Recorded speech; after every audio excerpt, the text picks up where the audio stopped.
Congratulations on how far you made it in this season.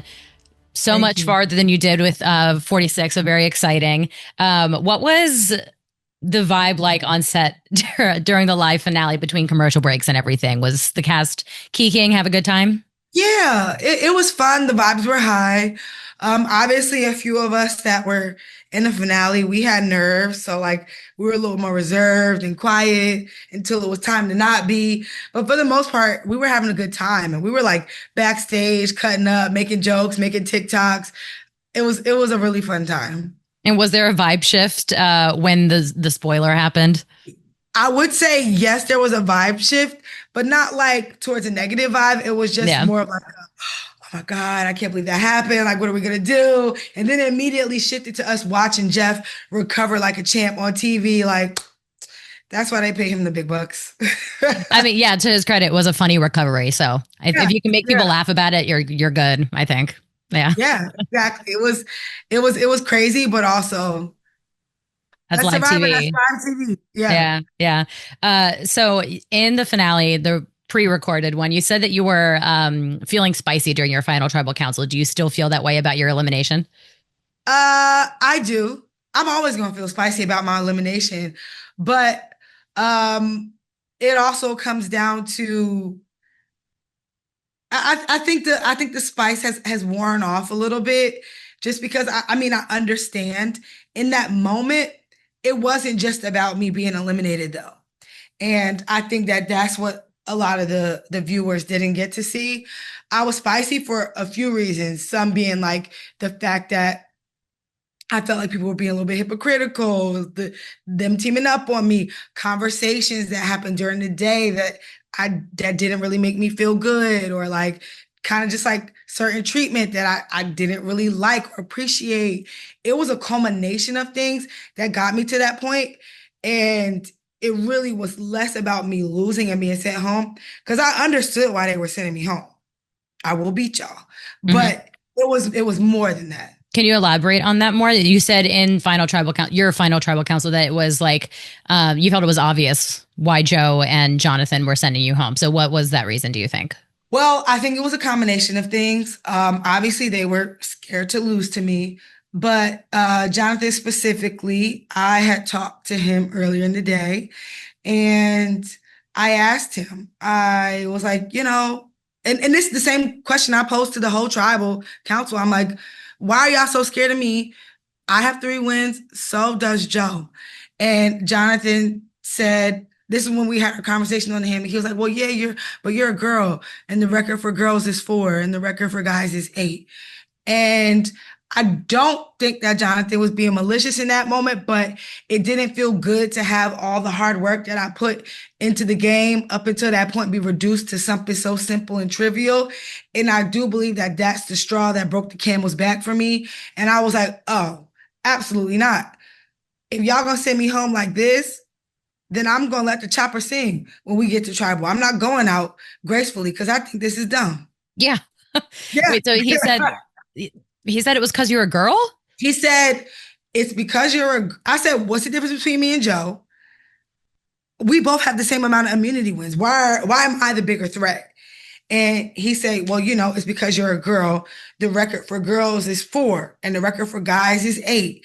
And I think he might have went on to like say more like, but you know, you're a good talker and stuff like that. But I think that after that point, I didn't even hear anything else he said. Cause I'm like, why is me being a girl having anything to do with what's going on here right now?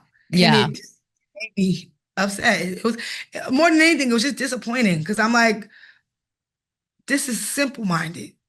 I don't like it. And Jonathan's cool. He's a great guy. But in that moment, I was hurt. And I'm like, I got to get this off my chest at tribal council, because I don't think it's fair and I don't think it's right. I mean, good for you for getting it off your chest. And also, it doesn't matter how many individual immunity wins you win. It matters when you win them, though. Exactly. And that's why And I that give was my, one of the most impressive parts of your game, I think. yeah, I think so. I'm like, I put in a lot of work to get here, and I didn't think it should be reduced to that. And I'm not going to go as far as to say that that was everybody's mentality. That was just a comment that was made to me. And because I was already emotional and I was already feeling the weight of how I was, kind of being targeted to go home that day, it upset me like greatly. Understandably. So, what was the vibe like for you at Ponderosa? Oh, Ponderosa was the complete opposite.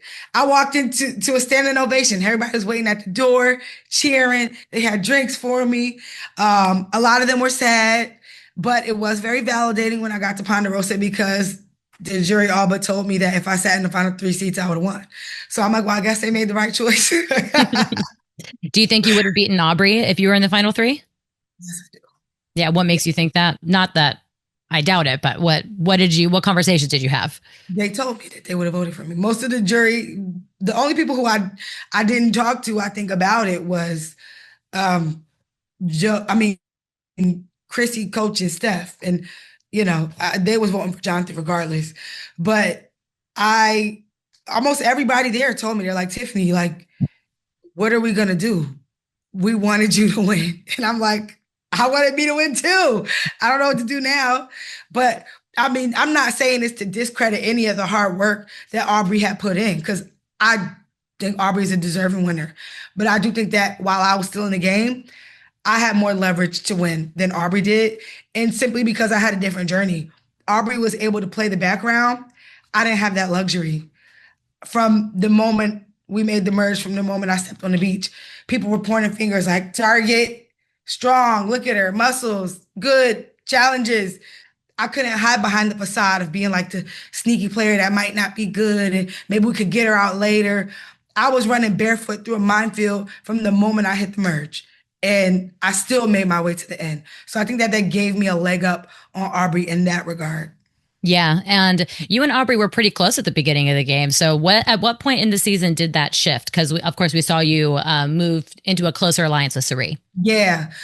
Well, me and Sari clicked immediately. As soon as I got to the merge, we were like, homegirls, like, love you. You guys didn't get to see a lot of that. I mean, I guess because, like, for the sake of telling the story, it probably wasn't one of the things that they felt they needed to highlight. But Sari and I became instantly close.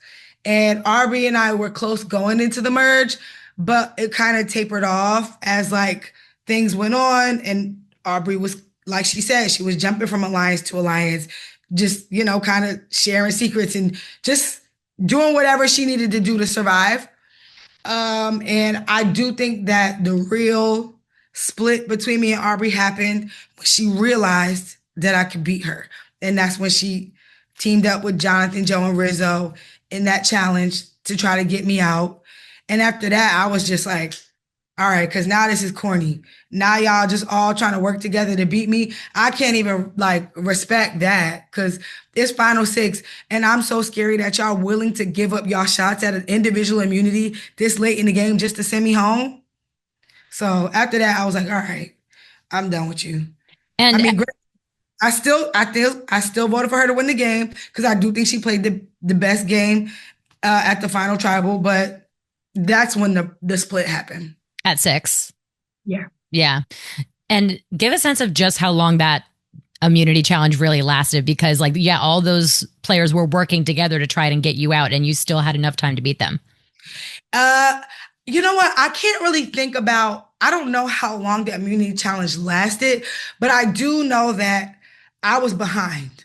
I think I was the last person, or maybe second to last, right before Sari, to get my puzzle blocks across the line because I was struggling getting across the balance beam. Every time I went over, my blocks would fall off my thing. So I had to go back and come back 2 at a time.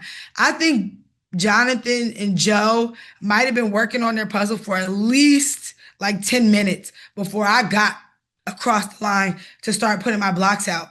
I think the great equalizer was the fact that I'm really good at word puzzles and I was able to recognize almost immediately and start working on it. That was also a puzzle that I was familiar with because Hunter from season 46, he and I are really close. I flew to Mississippi in the summertime. He has a bunch of survivor challenges. He built a survivor challenge with an arch word puzzle similar to that. And I already knew that the letters on both sides were going to be different. So I wasn't trying to spell it. I wasn't only trying to spell it right. I was trying to solve the puzzle at the same time. And I think that's what everybody else missed. I spelled the word backwards from the other side so that I could make sure I was spelling it right on that side and also keep track of what was going on the front side. Yeah. And nobody else did that. I solved it fairly quickly. So when I got over there wasn't a lot of time for them to figure it out. Not to mention the fact that they both tried to solve it a couple times and were wrong. Yeah. Well, I mean, you won the challenges when you need to win, when needed to win them, right? So, Yep.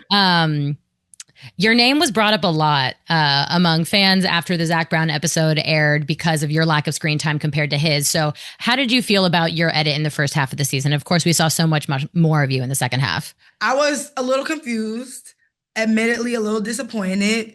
But I don't think that I wasn't like devastated because, again, I knew how far I went into the game and I knew y'all gonna have to show me at some point. There's no way I make it to Final Five and y'all don't give me screen time because viewers are gonna have a lot of questions.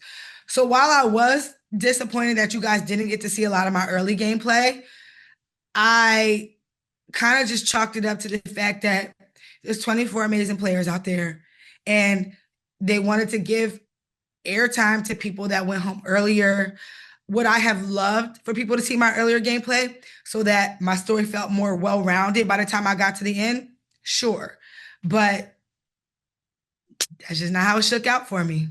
Yeah. I am grateful, though, that I did enough towards the end for people to still recognize how great of a game I was playing without even having like more than 3 confessionals pre-merge, Yeah. which is crazy. Yeah. Yeah. And now that you've watched the entire season, what's something that you wish you had done differently, maybe? And what do you think is your biggest improvement from 46? So I think that's tough for me because there's not a lot that I would change about my game Yeah. other than like winning. Yeah. Because it's hard to say when you have played very well. Yeah. yeah, like I played the social game I needed to play. I won when I needed to win. And I regulated my emotions in a way on 50 that I did not do on 46. And I think that that's what allowed me to get to the end. Even people that wrote my name down, backstabbed me, people that I didn't think I could work with, they never knew. I was still having conversations, kikiing, giggling, laughing with everybody. Everybody thought they were my friend up until they were sitting on the jury. And even then, they still didn't know like what was going on. Down to the very end, when Chrissy and Coach went out together, Chrissy thought me and her was about to work together. I never revealed how I truly felt because I knew that that was leverage that I was giving up because of the lessons I learned on 46. So really, I gave season 50 all I had. I don't think I could give anymore other than just winning. Maybe like, because even when it comes down to getting people out of the game in a different order, I don't even think I would do that because everybody in that final 5, I think I could beat. If I sit in a final tribal council seat, I think I'd beat everybody there. And from Ponderosa, what other players do you think had a real chance of winning? Oh, definitely Suri. Of course, yeah. For sure. I think Rick Devens had a real shot at winning, which is why everybody was so scared of him. I mean, it's hard to say Ozzy because Ozzy kind of flubbed it towards the end, but I do think that if Ozzy made it deep into the game, Ozzy has a real shot at winning too. Yeah, I think those are the ones that are at Ponderosa. Oh, D, but D went so early in the merge, but obviously you let D get to the end, D's winning. I think Christian could have had a real shot towards the end, but I think the standouts for me, like big threats that I know would have gotten votes, Rick Devens and Suri. Yeah, I think the general consensus among Survivor players is if Suri is in the final 3, she wins. Against anybody on the beach. Against anybody on the beach. Yeah, yeah. And so, yeah, just to wrap up, what is you? Would you come back? Oh yeah, you know it's so crazy because it's like we go through this thing and it's like this crazy experience that tears you apart and rips your heart out, but then it's like, oh, I can't wait to do it again. It's like an addiction. Like you just fall in love with the game. I would do it again, 10 times out of 10. Jeff calls me today. I'm heading to Fiji tomorrow. I think people want to see you play again, so I hope that comes to fruition. Congrats again on how you on Survivor 50, Tiff. It was really fun to watch you. Thank you so much. To dive right in, congratulations on making it to the final of Survivor again, 2 consecutive seasons in a row. You played 50 days with only like 9 days in between. So Yeah. were you feeling okay physically? Like, how are you? Yeah, I would. Well, right now I'm perfectly fine. Yeah. Out there, I was definitely going through it. I wasn't sick in the sense of like I had the flu or anything, but I was definitely malnourished. I didn't eat anything in Survivor 50 till like rice, pretty much, because I never won a reward. So I was really going through it. I was getting lightheaded. My stomach felt like it was eating itself. So I was going through it, but I can't have anyone say that the new era is soft because I pretty much played a 39-day game. I mean, yeah, you did. And I played a 50-day game. yeah. And again, with only like that short break in between. So in those days in between, did you practice making fire? Honestly, no. For me, it really was just spending time with my family and just kind of reflecting what I did in 49. Obviously, coulda, woulda, shoulda. But for me, going into 50, fire was kind of a toss up, right? So I was more focused on doing my homework of who I was potentially playing against and just spending time with my family. Yeah. I mean, it's such limited time in the first place. So you got to also like, Yeah, your body had been through it, right? So you need a break. right, right. So I'm sure everyone is asking you about this today, but the spoiler in the live finale. Yeah. How did that happen? So Jeff brought you out too early. What went down? It's not Jeff's fault at all. Jeff is the GOAT. I love Jeff. I think what happened is they assumed that the fire happened already. I don't know how, but I was backstage waiting for the fire to happen, and they're telling me, Rizzo, Jeff's gonna call you, you're gonna go up. I was like, I like they didn't lose yet. Like, why are we doing this? And they're like, just play it off. So I go up to Jeff, take the round of applause, I take the screen time, and I'm trying to tell Jeff, like, win or lose, I'm so proud. So hopefully Jeff can kind of pick up on it, but there's so much going on. I don't think he did.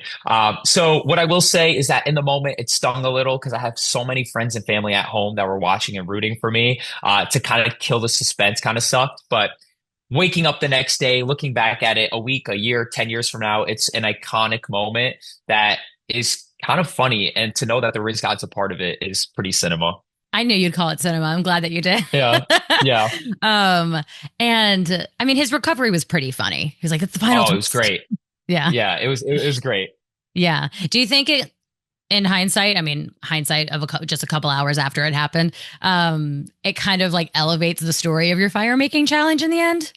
I don't know. I think for me, I don't know, because honestly, it kind of sucked the wind out of the room for me. Like I don't even remember what I was saying. So I was super excited to hear what I said. But at that point, I was like, everyone just kind of saw me lose. So like what I said probably doesn't hit the waterworks a better. But no, I think what I said was still great. It still meant so much to me. And it kind of was a good storybook ending to my Survivor career if that's the case.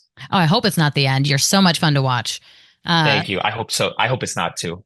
I feel like I could see you coming back a bunch of times, honestly, if that's what you want. Yeah. Well, I honestly, I'd love to end as a swan song as a winner, but I'd come back 5, 6, 7, 8 times. Who cares? Come on. And one of the most entertaining parts of the finale was you crying while saying your catchphrase. How much does this phrase mean to you? R-I-Z-G-O-D, Riz God, baby. And how long have you been saying it? It's been since I was 14 or 15 years old. I've been saying it ever since I was a teenager. I made it my personality. And there's a personality behind the Riz God, right? I am Rizzo to so many people, but Riz God is just kind of like a confidence booster for me. So ultimately, Riz God means a lot because I get to show the world who I am in a more elevated sense. I don't remember crying and saying it, so I'm so happy the editors put that in because it just elevates my character and Survivor. So it was funny. I love it. Yeah. And to talk about your idol, you deployed the same strategy with it. You held on to it for as long as you could in both 49 and 50. Why repeat the strategy with that? So ultimately, I repeated holding on to it, but they were used very differently. So 49, I had the luxury of being able to play it on other people. So I had the threat of you could vote me, I'll play it on myself. You can vote Sav or Soph, play it on, and I'll play it on them, and you're going home. And I think that really struck fear on people's heart. So I was able to use it as an offensive weapon. For the Billie Eilish idol, I had no maneuverability. I could only play it on myself. So as someone that was never getting votes because I was so well insulated with the nucleus of Suri, Ozzy, and I knew not to play the votes, or I knew when the votes weren't coming my way. Why would I just do what Aubrey did and burn the idol? Like I felt like I could just use it to get to the final four. Obviously, I can't win an immunity challenge, so let me give myself a shot at the final four. So that's why I kept on to it. I felt like it would have been pointless to burn it. Based on your talks with the jury and the time since, do you think that you could have won or beaten Aubrey if you were in the final three? Absolutely not. I don't think they would have given me a chance, even though, I mean, now watching the season, they give me a lot of flowers. They say, wow, Rizzo, you did great. You did a lot that you were saying, because when I came to Ponderosa, I was telling everyone what I did, and they were all like, you're lying. You did not do that. Like I'm some idiot. Like I'm making up all this shit. And I'm like, all right, you know what? Whatever. I'll let you guys watch it back. But I do believe, and in my heart of hearts, that if it was my intended final three of Joe, Jonathan, and I have a really good shot at winning. I think the votes that Aubrey gets from the jury are kind of votes that I would get, except for Ozzy. I don't think Ozzy would have ever voted for me, even if I offered him $2 million. So I think I had a really good shot against Joe or Jonathan, but once Aubrey was there, I knew I lost. Yeah, we do have to talk about Ozzy. What was the strategy behind you deciding to go betray your Suri, Ozzy, Rizzo alliance at that moment? What was the value of not letting that alliance live another day? Yeah, I think for me, it ultimately came down to Ozzy just spilling the beans of what the end game was and what our gameplay was. He told Aubrey about this extra vote. He told Aubrey about his alliances with me and Suri, said that he's taken Suri to the end, talking about all these things. And what we don't see in the edit is how close of a relationship I have with Joe. Joe is actually my final two out there. So when Aubrey spills all this information to Joe, she's like, Rizzo is working with Suri and Ozzy. Did you know this? Joe's coming to me. He's like, are you working with Suri and Ozzy? Obviously, I have to lie and pivot, because at that point, I can't lose Joe's trust. So to me, I pivoted and said, you know what? I want a final three with Joe and Jonathan. So I was able to let go of Ozzy because I was insulated with a different group of people. I was able to play the middle in that way. And ultimately, I felt like Ozzy, what he did was preach to Aubrey his game plan. And his game plan was to make it to the end and beat me, to be honest. So if I did this Natalie Anderson move and said, Ozzy, play your idol, Aubrey wouldn't have given the credit to me, because Aubrey would have said, wow, Ozzy has a sheep of an ally like Rizzo that is saving him, that he knows that Rizzo can't beat Ozzy. I'm going to give credit to Ozzy. He told me I was going home. He made it happen. It would have never been my move. So I had to get rid of Ozzy and pivot to Joe and Jonathan. Did you ever really want a final three, you, Ozzy, and Suri? I mean, if you're asking me, like, if we're playing for fun and it's backyard Survivor, of course I would love a final three of me and Suri and Ozzy. But you're asking me on Survivor 50, the biggest season of all time, for a chance to win $2 million? Absolutely not. Honestly, if I even stayed with Ozzy, I was always going to cut him at 7 or 6. I wanted to go to Final 5 with Suri. Like that was my goal. I love her, but like I said, I can't beat her. I said this in Dalton's interview. I basically said, if I made it to the end with Suri, I would legit have to open up a checkbook and pay each juror $2 million just to even listen to me against Suri. So, and she's been so gracious to me. She's been so kind. She has been the best mentor and the best ally I could ever ask for. And she understood what I had to do to give myself the best chance at winning. So I love Suri Fields. So do you think that Joe, Jonathan, Rizzo is the only final three where you could have won in this, out of the final 5 that you had? Oh, for sure. 100%. I think that was the only way of winning. I think Tiff had a lot of friends there, and we didn't really see Tiff's game on the edit, but Tiff just had that likability and underdog story that ultimately, and especially, Suri would have voted for Tiff over me because Tiffany was loyal to Suri. I wasn't. So Suri would have been the voice of reason for Tiff, and I knew that. So that's why I knew that I needed to get Joe and Jonathan to the end with me, because Suri would have been my voice of reason. The big thing I took away from 49 is the jurors didn't see my game. And I was part of the reason for that, because all of my close allies made it to the end with me. You know what I mean? And nobody was there preaching for me. And I realized that if I want to make the end and win, I need a close ally of mine to preach for me in the jury. And that's kind of why I cut Suri what I did, in hopes that she would preach for me to win. In Final Tribal Council, what was the moment that locked in your vote for Aubrey?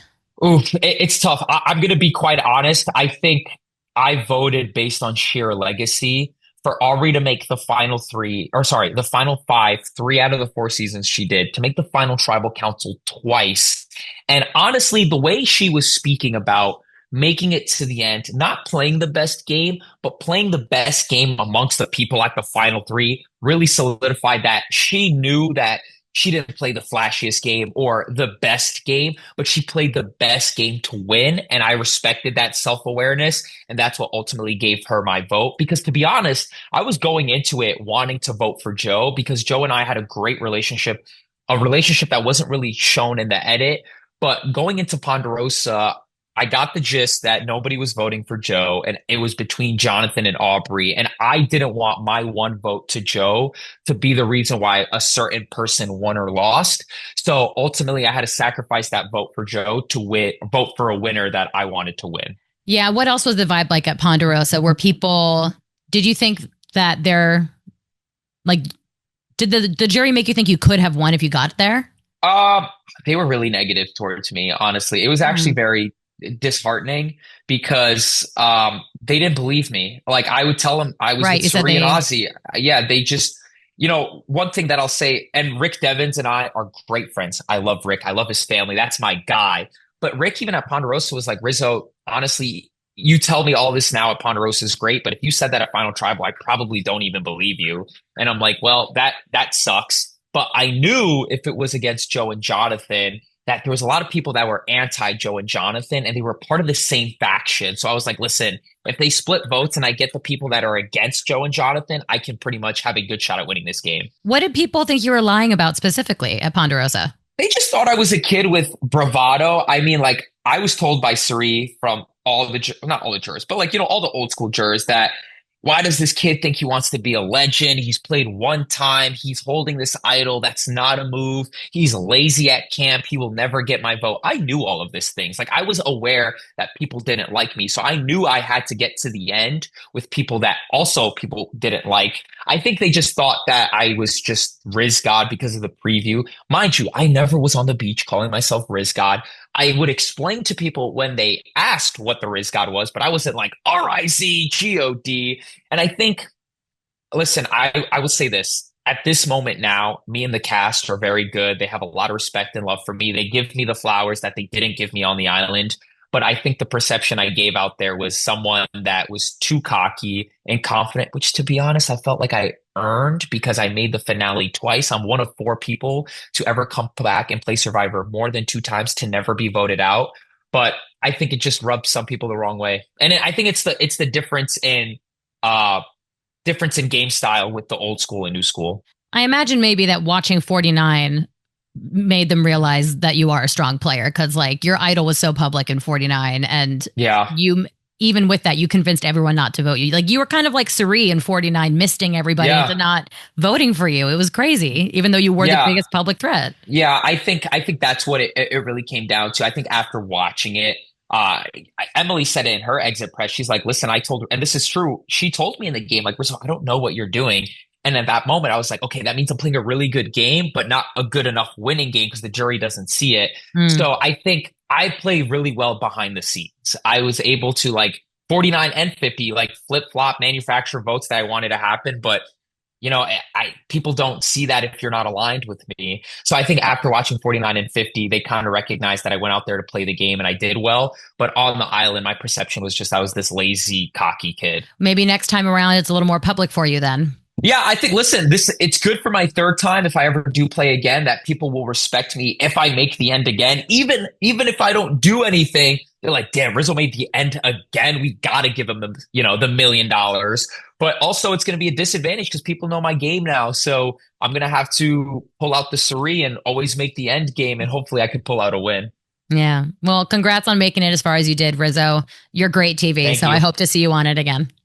Thank you so much, Kelly. It means a lot. Yeah. Well, Joe, how are you feeling today? Congratulations on making it to the final 3. Thank you. I feel great. I'm living in gratitude. I'm proud as hell. I feel great. And how was it in the live finale last night? Was it fun? Yeah. I mean, it's one of those moments where what are the odds of you being able to experience that a live finale? When you think about anyone that's played Survivor, period, there's not many in the new generation that can say they ever have. So it's awesome. Yeah, great bucket list item to add to your life, I guess. But I want to know, what was the vibe like on set in the live finale before and after the Rizzo confusion? Because that was clearly a big highlight of the night. You know what sucks about that is I go, man, Jeff Probst is the head of the show, right? And he's hit every single time. So both my seasons, every single tribal, live, no repeats, every challenge, he's guiding us, he's narrating, he's doing it all. Every Applebee's thing you see, does all that live. Never misses a beat, never cue cards, no reboot, no pause button. And it's like, what about this? And I'm like, man, like, and he has to wear it. Jeff didn't, there's a lot of other working parts to that when you see it live, you just go, man, I focus on the fact of look at how he handled it. It was funny. Leaned into it, poked at it, laughed at it, made a joke of it, tried to recover. I thought it just showed how awesome he is. That's to me. Just showed on live television how others would have failed. Other people in that spot, it's over. He crushed it. So I thought it was awesome that he recovered, that he recovered. Yeah, he doesn't even say No. Like he doesn't trip over his words. I don't think I've ever heard the guy stutter. Like he doesn't say or like. And so to see that was a wild experience. But then of course I thought his recovery was really funny. I want to know with season 50, when did you realize during filming that your honor and honesty strategy was not going to work with this cast? I never thought of it that way, that it wasn't going to work. And I think that, here's what's funny is I never said the words honor integrity. I never forced it. I never said it. But it's just like a common Survivor label. Yeah. It's just like, here you go. And I'm like, okay, well, I mean, out of the gate, I've never mentioned it before, during, after of this season. And I was just being me. And what I realized was in this cast, based on previous relationships, there was didn't like more personality. And I just thought, man, I don't know how to navigate. You know what it's like is you ever go to a house party or situation and it's like, man, you walk in, you're trying to mingle and it's like couples. Well, then what do you, there's no game there. It's like, there's nothing. I'm just trying to fit into a groove. And I thought what I realized was you can't have a plan when the game is already rolling. You have to adapt. So what I really tried to do was just be me and use relationships to adapt in the game. So that's really what it was. I didn't go into it like, you can't do this. I was just trying to be me and hook up with the right people. Yeah. And did this season, the experience this season, make you reconsider the value of lying in the game? Because I know you like to operate with transparency in this game, but what did season 50 challenge you in that regard? It just challenged me into believing in the fact that don't let the world tell you have to play Survivor a certain way. Period. It's like everyone says that's Survivor. Says who? It's like you tell me a winner that's won the same way every time. And then you can tell me that Survivor has to be played this way. So you go, okay, so every single winner has done it exactly the same way. It's shocking to me that we get caught up in this, which is our own self, reason of how you would play. I'm in the world of we need every single type. Like how Rick played is amazing and should be played. How I play, someone should play that way. I just feel like the problem is more about not giving people the space to play it and realizing you have to adapt to your season. That's really what it is. And instead of well, that's Survivor, says who? It's it's about you doing the right version of that at the right time. That's what it is. There's times to be loyal. There's times to cut. There's time to stab. So I feel that's my answer to that. Is you just have to be more adapting to the situation. Did you ever lie this season? Of course. Tell me about your lies. Of course, the negative. I not negative. No, I strategy. I lied to Ozzy when he said, "Am I going to be safe?" I lied to Tiffany. I lied to Sari. I lied to Stephanie when she was going out about her idol or playing a shot in the dark. I mean, those are all dishonest moments. And I'm sure I'm missing some. It's those moments in the moment. It's like, hey, does anyone realize there's a shot in the dark? So someone's like, hey, Jenna, in the very beginning, it's like, am I going home? Well, you have a shot in the dark. This isn't take away the shot in the dark. I can always just say, hey, man, you're going home. But now you have to think about these players all know that Joe is going to tell you the truth. So if they tell me the plan and then I go over there and tell you you're going home, they're going to know that I told you. So it's like, that's what's hard now is like they use that against me, if that makes any sense. You helped Rizzo prepare for fire. You said people in a sword fight, they all need swords, right? Which I think was fair. Was Jonathan upset about that, or what was the? He didn't. I don't know. I mean, I would think that it was more. Again, it's one of those moments where people will jump over the fact that it's like, yeah, like, oh, people need a sword to fight fair. It's like, yeah. I've heard this even last night. I was like, yeah. But because it's a good thing. It's like, it's just saying like, hey, and so check it out. Here's another question. So if I don't help Rizzo, is that bad for Rizzo? But good for Jonathan? So either way, it's going to be like, well, how'd Jonathan feel about that? Well, okay, well, if I don't help him, well, how's Rizzo going to feel about that? So it's like, hey, man, can you just help Jonathan, who's in my alliance, but also not totally screw over Rizzo and try to make it a fair fight? Can it just be that? So that's really where that came from, was just like, hey, man, I'm just trying to make it more balanced. That's all. I mean, I think it should be a fair fight. It's not entertaining if it's not an even playing field. You know what I mean? If they both don't bleed. Yeah. There are a lot of parallels in this finale. Like Rizzo and Jonathan both had to face the firemaking challenge in their first seasons. You were taken into the final 3 in both of your seasons by the immunity winner. So what do you make of that? How did it make you feel for your history to repeat? I mean, I felt great. I feel that both have advantages. Like if you're chosen, that's a reason. That's a skill set. That's not now granted, others would argue they're taking you into it for a reason strategically, without a doubt.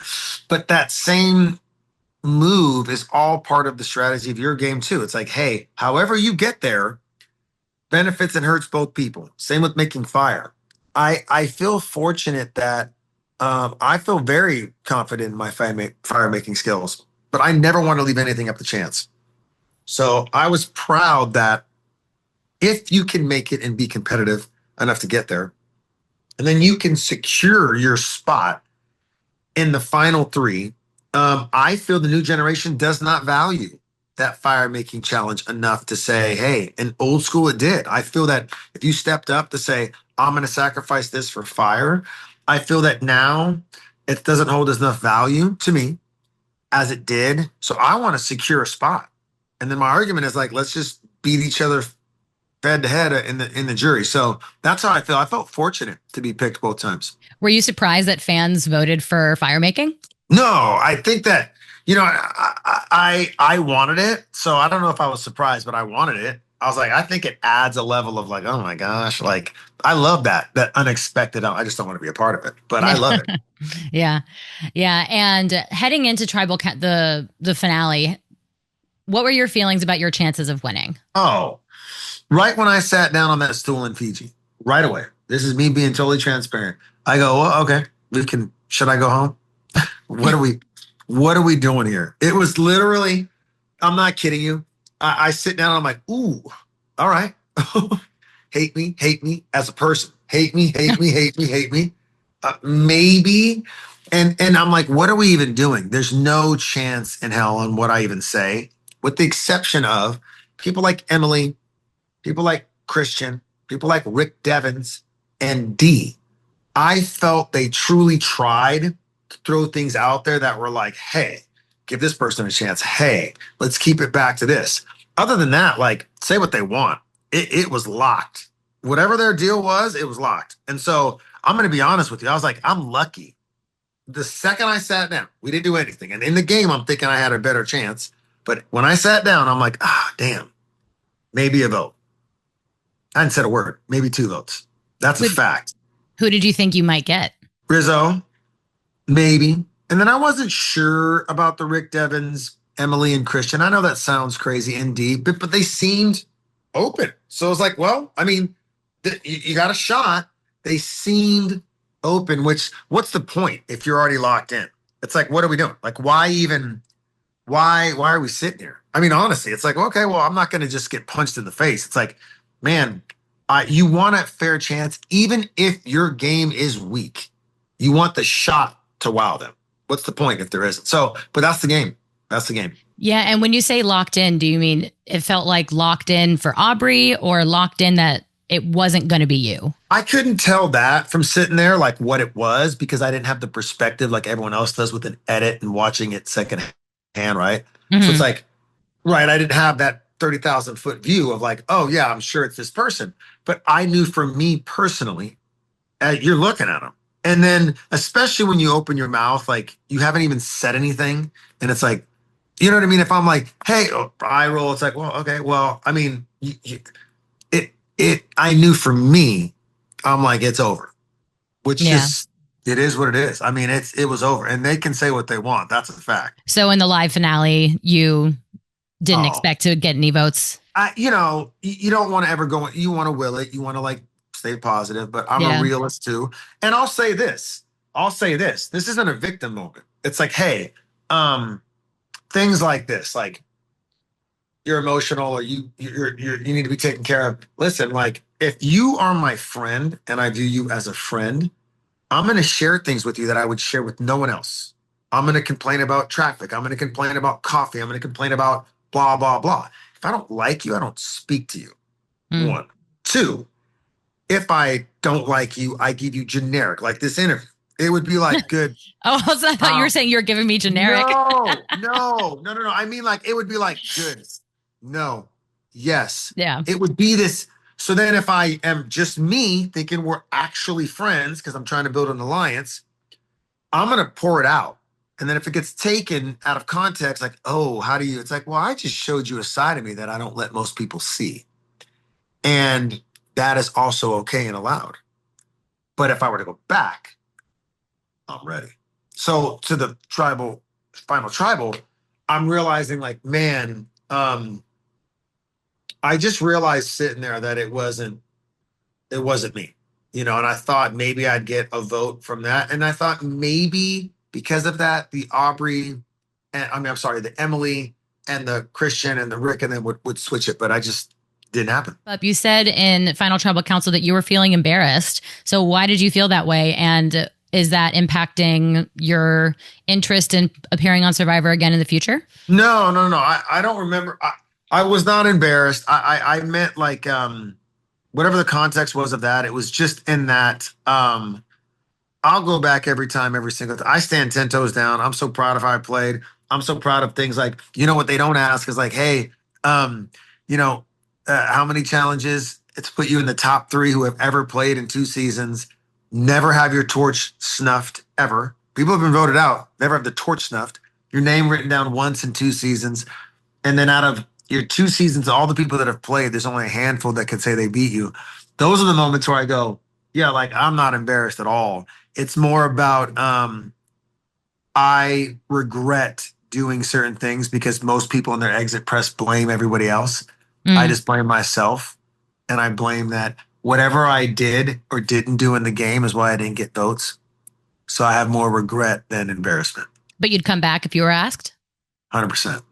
Well, good. That's fine. I'm glad that you are feeling good today, Joe. Congrats on making it as far as you did. And yeah, you've never been voted out of Survivor. So that's fair enough. There's something there. Yeah. Yeah. More important than that, never had my torch snuffed. Some have been voted out, but it's not many of their torch snuffed. So I appreciate you. Thank you, Kel. I appreciate you. Hey, congratulations. I know it's not the ending that you wanted, but you still got votes. That's very exciting. Well, thank you. How do you feel today? Well, I felt better. Yeah, that was a rough loss, but $2 million, maybe there will be a reason that I don't know yet to why this all happened.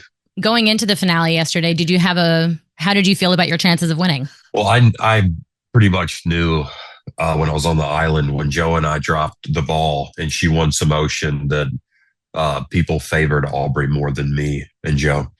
Could you expand on that? Why do you think that?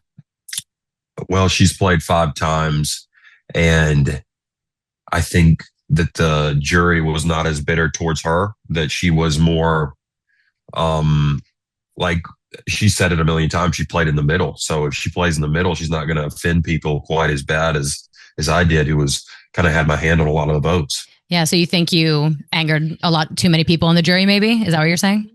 Not just angered them, but I think when you play with returning players, a lot of them want to leave their mark. And if they leave early, regardless of who it's by, I think the person that has a hand on it can make it. It makes you look, how do I say this?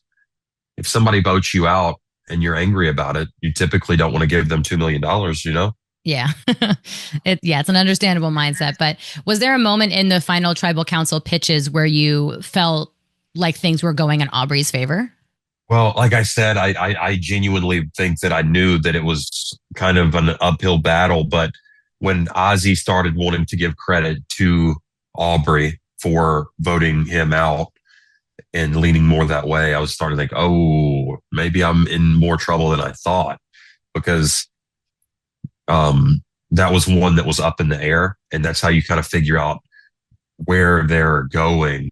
And when I saw Sari that was tagging in kind of with the Ozzy thing and talking so good about Aubrey, and as you know, Sari rallies the troops. She did in the season. They'd have 4 people at a time coming up to Sari saying, "How do we vote?" Do you think that was just on the island, or do you think it was on the other island of Ponderosa too?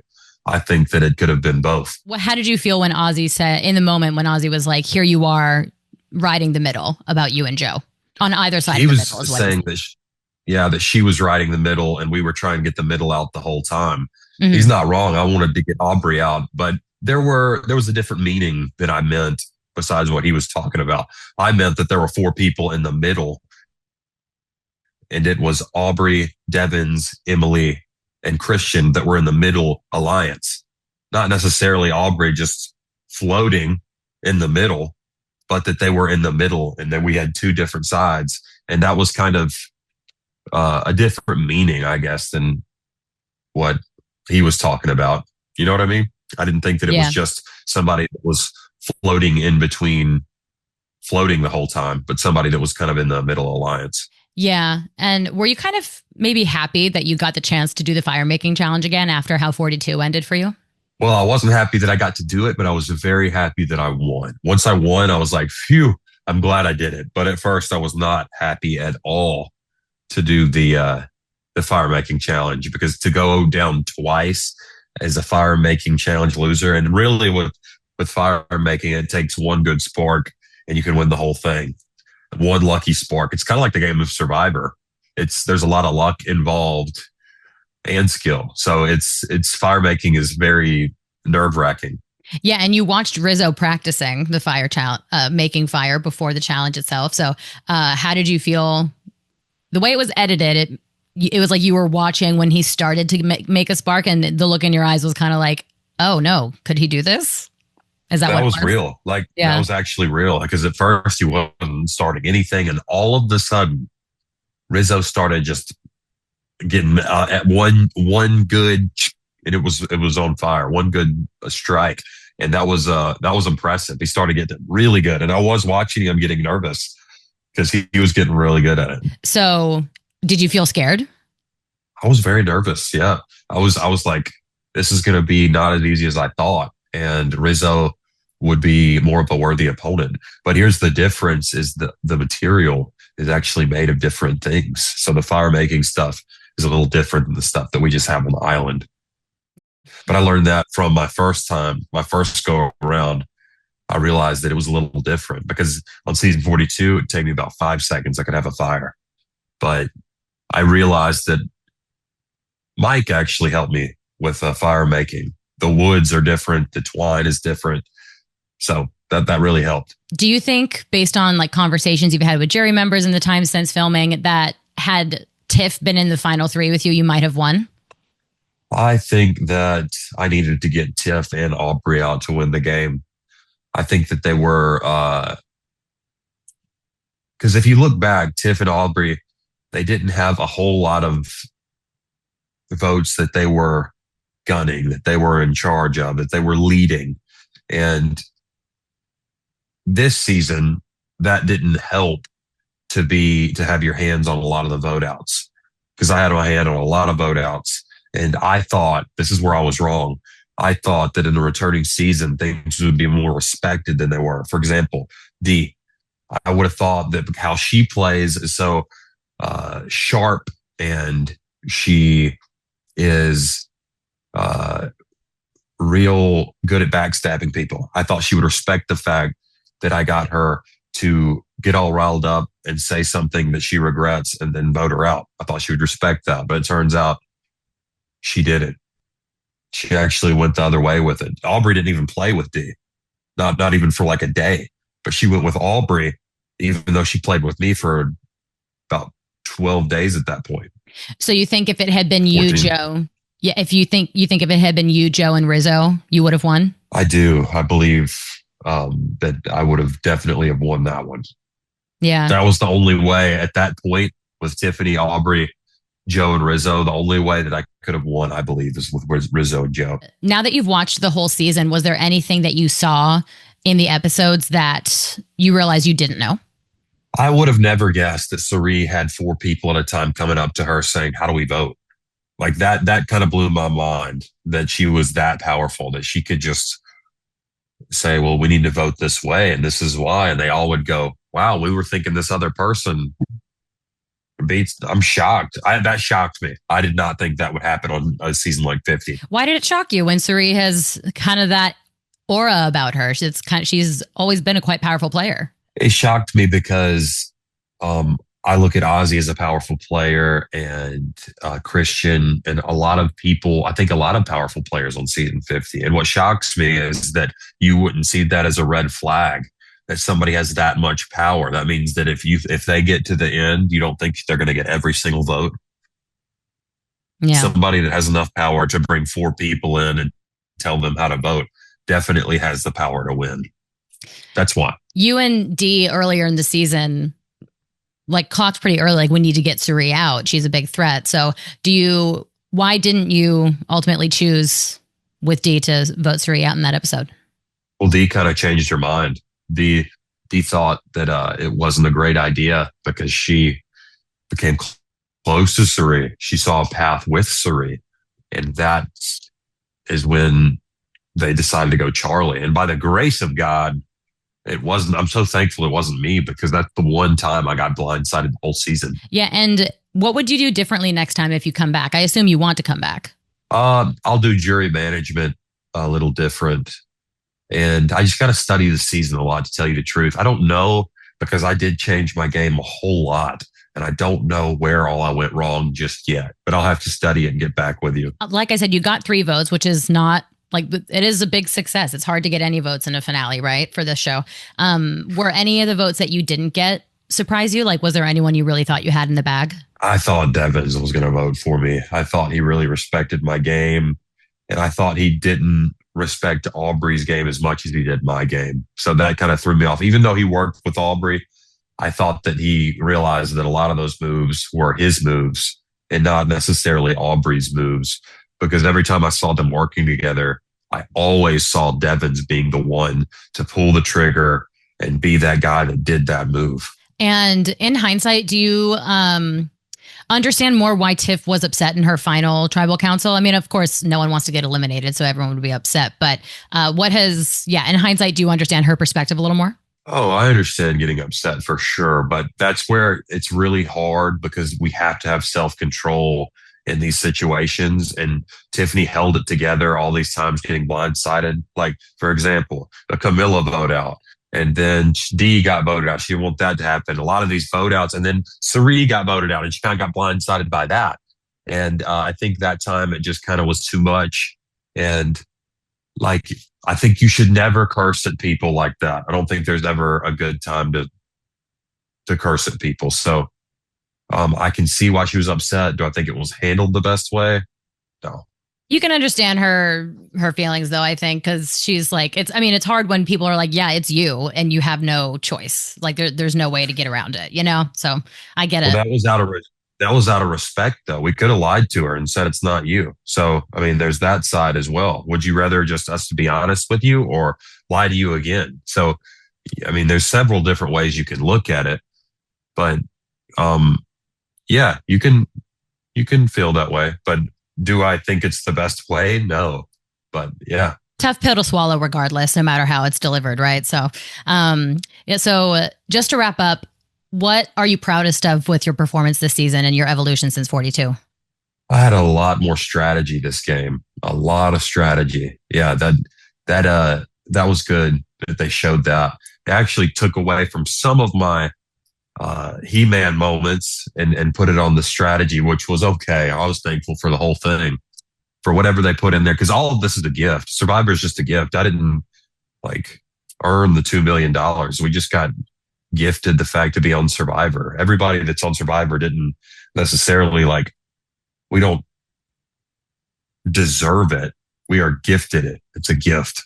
Yeah. Well, I think it's a great place to wrap it up. Congratulations again, Jonathan. Again, it's not easy to get any votes in a finale, so good for you. Thank you.